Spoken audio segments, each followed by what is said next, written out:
Well, I have been president for the past year. I know what the workload is like, I know what it's like to have the responsibilities, and I know what it's like to be under a tremendous amount of stress. When you ask, how has being president prepared me for student government? The greatest gift that I can say this role has given me is confidence, as in, I can act with assertiveness and with zeal and step out of my comfort zone. And that's something that would really help me and the SA return to community next year. Aside from being president, I was in student life as a commuter program assistant last year. And before that, I was a student ambassador. And before even that, I was in my high school student council.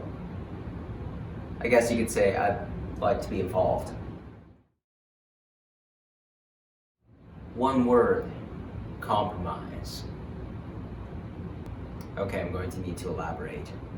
In my opinion, the best team is the one that evolves naturally through compromise. As a leader, you can't just force your own opinion onto your team or to other students.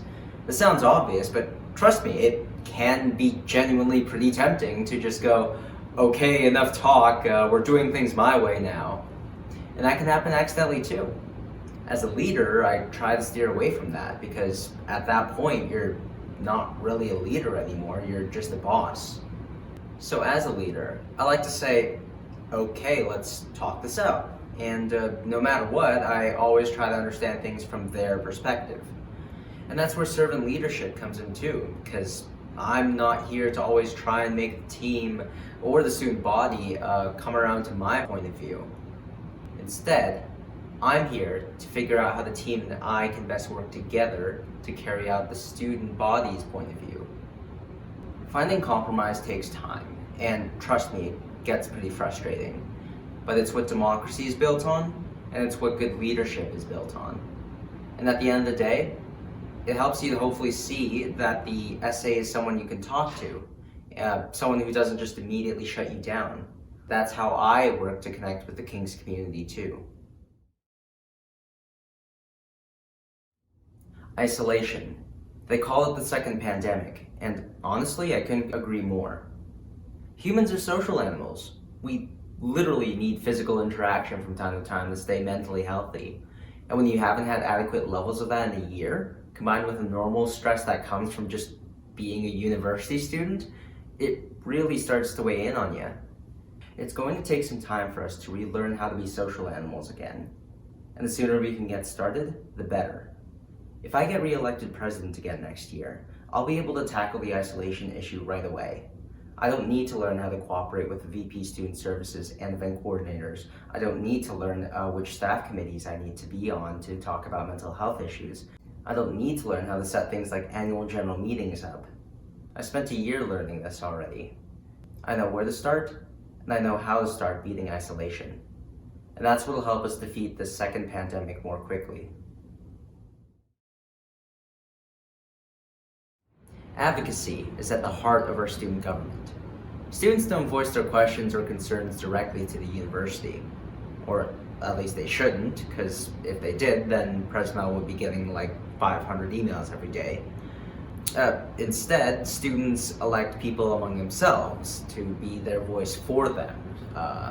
People who maybe aren't afraid of putting themselves out there or just have more time on their hands. When a student sends me an email saying what they want me to advocate for, and they make it super specific and everything, then my job is easy. But sometimes, a group of students might want something, but none of them actually go up to you and tell you. A good advocate is one that's willing to go out their way to reach out to students and actually find the stuff out for themselves, not just wait for someone to send them an email, because that doesn't always happen. A good advocate also knows how to watch out for their own cognitive biases and stop themselves from taking what another student asked for and just deforming it into what they want. In general, I think that any good self-governing body needs checks and balances if it ever wants to function properly. You can't just have an executive team running amok and making decisions without anyone actually catching up on what they're doing, which is why we have an annual general meeting, or a general manager, or a general counsel, or just rule books in general. Again, students choose us to be their voice. And these things I just mentioned, some of which I've actually set up this past year, are in part designed to make sure that the essay is holding up our end of the bargain. I've also sent update emails. I make clear that meeting minutes are always available. I always ask for anonymous feedback, and so on and so forth. I'm here to serve students, not the other way around. I like to try to compel the essay to be transparent, in the sense that students always have the ability to know what the essay is up to, and that we're open to suggestions. They say ignorance is bliss. Well, I'm very much the guy who would much rather know what the situation really is, even if I meant I now had to be worried or stressed out. Why? Because it allows me to know just how I can help. I've always been drawn to student governments because of this. I just hate being in the dark. I hate doing nothing when I feel like my skills in, say, public speaking or communication can help make my community better. Hoping that at the end of the day I can just make students feel a little happier calling Kings their home. That's where my energy comes from, essentially.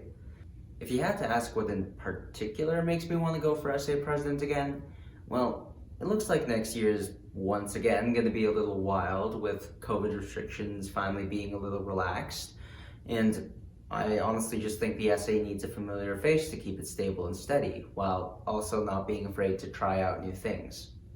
I'm Adrian Bajaro, and I'm running to be re-elected essay president. Thank you for watching.